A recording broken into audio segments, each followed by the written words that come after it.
So if you're using Instagram and you're not able to refresh your feed, what you can do is simply scroll down and leave it, and your feed will be updated. But if you're facing this problem and your feed is not being updated, what you can do is close the application completely. Now hold on to the app for some time, tap on eye icon. After that, it will lead you to the app setting. Now go to storage and make sure to tap on clear cache and clear data. After that, close the application, and if you think any bugs or other glitches are causing the issue, then go to Play Store and search for Instagram app.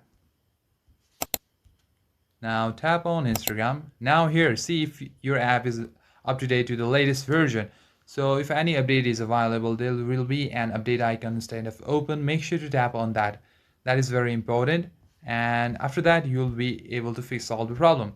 And if that also doesn't solve the problem, then it may be a problem with your Wi-Fi connection. So always consider turning your Wi-Fi off and switching into the mobile data. Or you can do is turn on airplane mode for 10 to 15 seconds, and after that turn it off and try switching to Wi-Fi back and see if that solves the problem.